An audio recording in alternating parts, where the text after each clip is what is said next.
ओम नमो भगवते वासुदेवाय। ओम कृष्णाय नमः। हरे कृष्ण साथियों, पिछले वीडियो में हमने चर्चा की कि यज्ञ से मनुष्य अपना कल्याण कर सकता है, अर्थात मुक्ति को प्राप्त हो सकता है।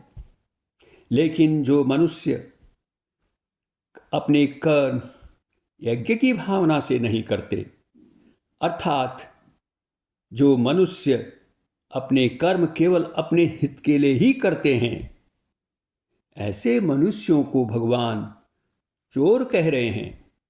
आइए सुनते हैं भगवद गीता अध्याय 3 का यह श्लोक।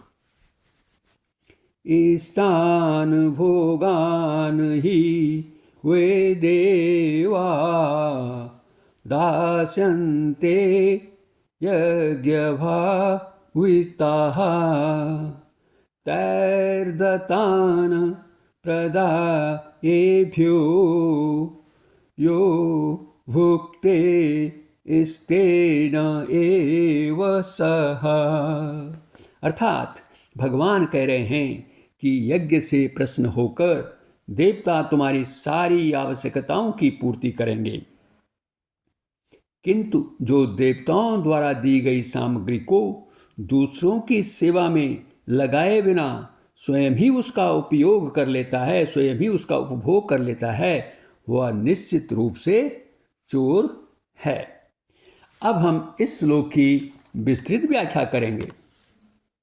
सबसे पहले जानते हैं इस श्लोक में इष्टान भोगान से क्या तात्पर्य है।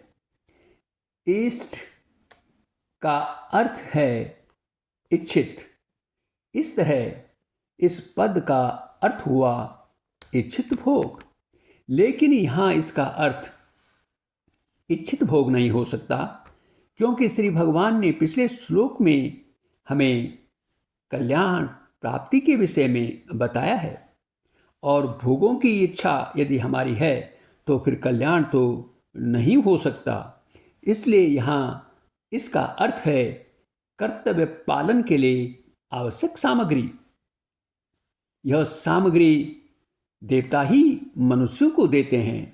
मनुष्यों की आवश्यकताएं देवताओं द्वारा ही पूरी की जाती हैं। मनुष्यों को यदि देवताओं से कर्म करने के लिए आवश्यक सामग्री न मिले तो वह कुछ भी नहीं कर सकता, बल्कि उसका जीवन ही समाप्त हो जाएगा।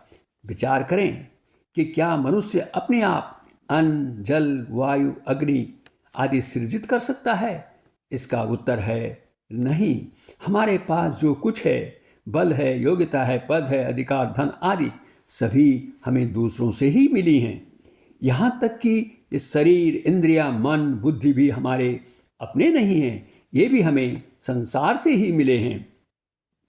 कर्मयोग का सिद्धांत है कि हमें जो कुछ प्राप्त है उसे हम दूसरों की सेवा में लगाएं।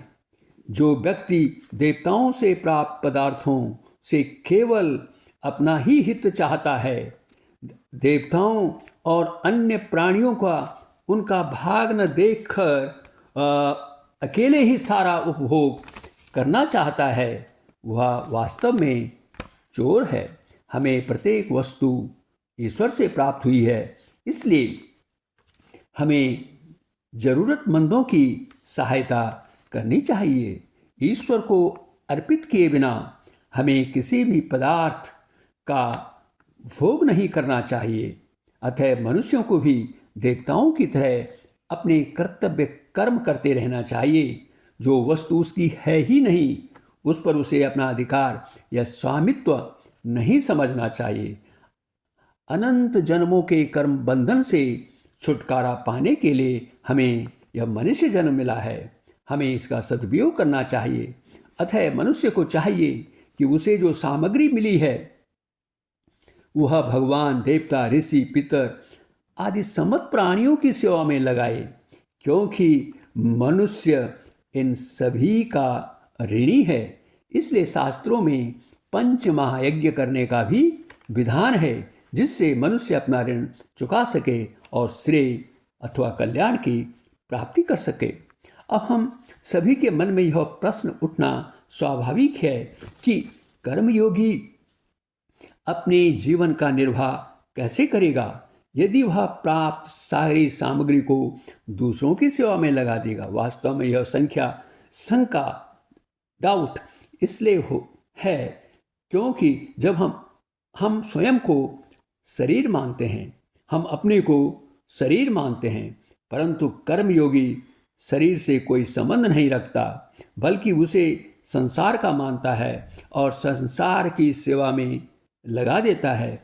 उसकी दृष्टि अविनाशी स्वरूप अर्थात आत्मा पर होती है, नाशवान शरीर पर नहीं। जिसकी दृष्टि नाशवान शरीर पर होती है उसी के मन में इस तरह का डाउट या शंका रहती है। कर्मयोगी में भोग की इच्छा नहीं रहती, इसलिए उसके सारे कर्म दूसरों की सेवा के लिए ही होते हैं। जिनका जीवन परोपकार के लिए होता है उनके जीवन निर्वाह का प्रबंध ईश्वर न करे, यह कैसे संभव हो सकता है। अंत में साथियों, इस श्लोक से हमें यह शिक्षा मिलती है कि कृतज्ञता, कर्तव्य पालन और त्याग की भावना ही जीवन का आधार है। हमें इसे अपने जीवन में उतारना चाहिए। इन्हीं शब्दों के साथ वीडियो देखने के लिए आपका बहुत बहुत धन्यवाद। कृपया इसे शेयर करें, लाइक करें और हमारे चैनल को सब्सक्राइब भी करें। अगले वीडियो में फिर आपसे भेंट होंगी और जानेंगे कि पापी कौन व्यक्ति होता है। पुनः धन्यवाद।